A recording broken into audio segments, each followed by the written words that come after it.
Hello everyone.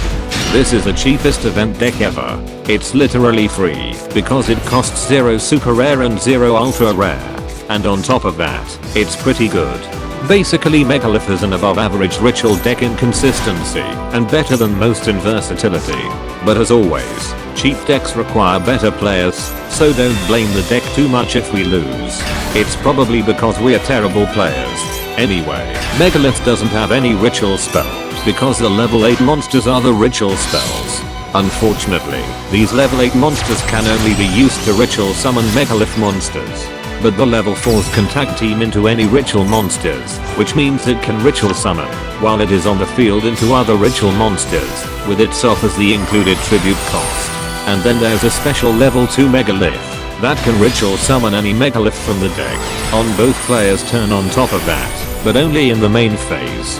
So in summary, level 8s are ritual spells, Megalith monster only.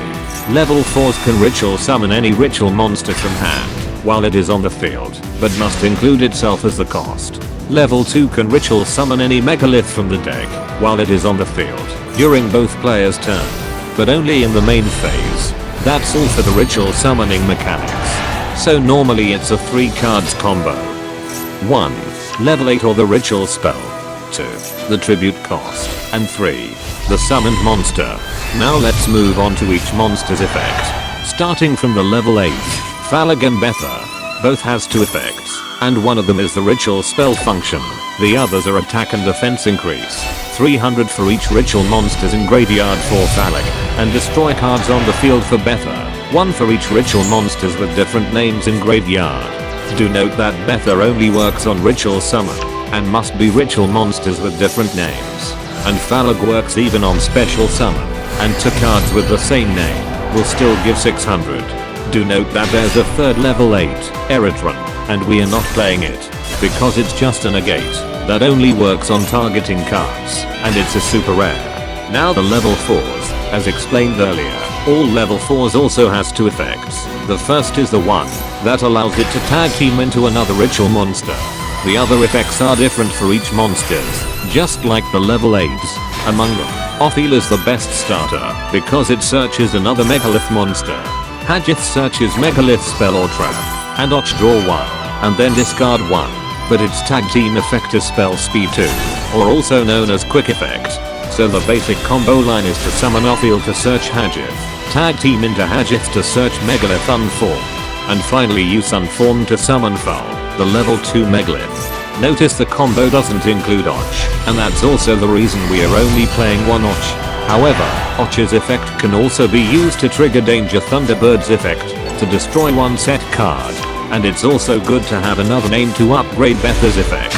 Do note that all of the level 4 search or draw effect is not once per turn, so it's possible to summon them more than once for more card advantage. Finally, let's move on to the last and the best monster, the level 2, Phul. Phul, just like the other Megalith, has 2 effects. 1. When ritual summoned, return 1 ritual monster from graveyard to hand, and its level become that ritual monster's level. 2. Ritual summon any Megalith from deck on both players' turn in the main phase. So the best combo is to always end on Phul, because it lets us summon Betha on our opponent's turn to pop around 4 cards. That's all for the Megalith cards, but we are also playing a second engine, the Impcantation engine. Just like Megalith, each of the monsters has 2 effects. The first effect is to special summon themselves from hand by revealing a ritual monster or spell depending on which monster, and then special summon another incantation monster from the deck. The other effect is triggered when special summoned from the deck. They can either add ritual spell or monster from deck or graveyard. The basic 4 monsters are Pencil, Talisman, Candle, and Book. Pencil or Talisman needs to reveal a ritual monster, and Pencil adds a ritual monster from graveyard, while Talisman adds from deck. And Book or Candle works similarly, but with ritual spell. So reveal a ritual spell, and then Book adds a ritual spell from graveyard, and Candle from deck. Also all Incantation Monsters locks us from the extra deck, as long as they are on the field. We are not playing Book, because we are playing only 1 ritual spell. The Incantation ritual spell, which can recycle itself by sending 1 Incantation monster from hand or field to the graveyard, and then special summon another one from the deck. The ritual spell can ritual summon any monster, but the tribute cost must be Impcantation Monsters. So the best way to play this engine in Megalith is to always play 3 pencils, because most of the cards are ritual monsters, and then summon Talisman or Candle to search the card that we need. Other than that, we are also playing generic normal summon Ritual Searcher, Manju, to search the ritual cards that we need. And if we have spare super rare dusts, we can craft Incantation Chalice Slime and Dynamondo. Chalice Slime can discard 1 card, and then special summon 1 Incantation monster from deck. It's an excellent card to search the missing cards with little to no restriction. The other Incantation card, Alter, is also a super rare.